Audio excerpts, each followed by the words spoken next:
deep within the pitch-black, silent abysses of the outer solar system, roughly 4 billion miles from Earth, where the sun is reduced to a freezing, pinprick twilight. A small, rejected world is breaking the laws of planetary physics in a way that has left NASA stunned. For decades, Pluto was filed away as a dead, static block of nitrogen ice, a cosmic relic completely frozen in time and voted out of the planetary brotherhood in a cold conference room back in 2006. But the latest data bleeding back from the mirrors of the James Webb Space Telescope has completely shattered that assumption. When the multi-billion-dollar infrared observatory turned its colossal golden eye toward this distant dwarf planet, scientists did not find a quiet celestial corpse. Instead, they discovered that Pluto is actively operating its own planetary refrigeration system, using a complex, multi-layered atmospheric hydrocarbon haze to aggressively bleed its remaining warmth into empty space like a giant radiator, leaving the world an astonishing 30 degrees Fahrenheit colder than any standard thermodynamic model predicted. The technical sheer genius required for the James Webb Telescope to isolate this faint thermal signature is a historical milestone in itself, because Pluto and its oversized companion moon, Charon, orbit so closely in a locked gravitational embrace that previous generations of space telescopes completely blurred their heat signatures together, meaning it took Webb's massive aperture and ultra-sensitive mid-infrared instruments to cleanly separate the two worlds and decode Pluto's private climate for the very first time. This ongoing atmospheric phenomenon is part of a slow, 4-billion-year-old chemical cascade where the pathetic trickle of distant sunlight splits methane molecules apart high in the sky, causing them to recombine into complex, heavy organic macromolecules called tholins that slowly drift downward like a continuous, eerie snowfall of biological building blocks, painting the frozen landscape in a deep, rusty red tint. What truly stops planetary scientists in their tracks is the realization that these exact same tholins belong to the chemical family that rained down on an early, volatile Earth billions of years ago, potentially sparking the very chemistry that led to terrestrial life, meaning that Pluto is essentially a massive, pristine, natural time capsule holding a working model of prebiotic conditions, completely preserved in a deep freeze environment where the surface temperature hovers at a brutal -380 degrees Fahrenheit, a temperature so extreme that the nitrogen gas you are breathing right now would freeze completely solid and become part of the rocky terrain.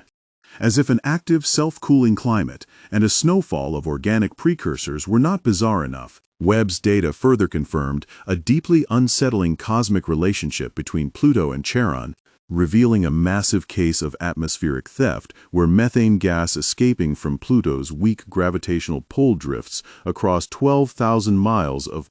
empty space to be trapped by the sub-zero polar cold of Charon during its decades-long winter night,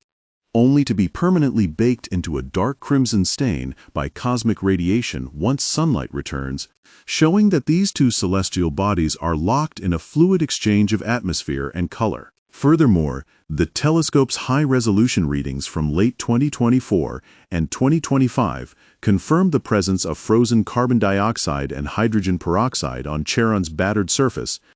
proving that this moon is chemically vibrant, carved by deep ancient impacts and intense space radiation that constantly morphs its surface ice into entirely new chemical compounds. Beneath Pluto's jagged crust,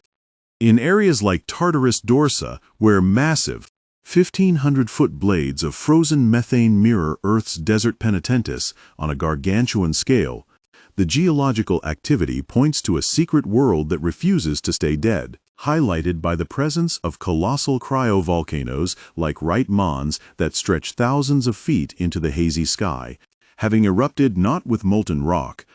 but with a thick, freezing slurry of water ice, ammonia, and liquid methane forced upward from the interior. This internal warmth provides compelling circumstantial evidence for the ultimate planetary twist, a deep, sloshing liquid water ocean hidden 100 miles beneath Pluto's frozen shell, insulated by the radioactive decay of a rocky core and exerting a massive gravitational anomaly right beneath its famous pale heart-shaped nitrogen plain known as Sputnik Planitia.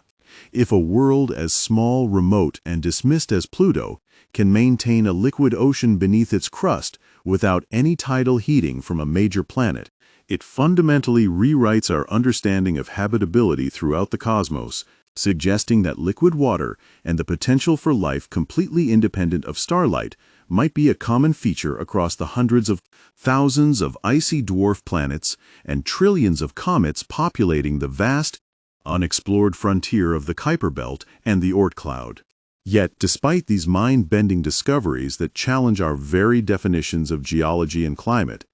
there is currently no funded mission, lander, or orbiter scheduled to return to Pluto, primarily because outer solar system exploration requires decades of travel time and immense financial budgets that space agencies routinely pass over for faster, closer targets, leaving the James Webb Space Telescope as our lone, silent sentry checking in on the dwarf planet every few months as it orbits through the dark.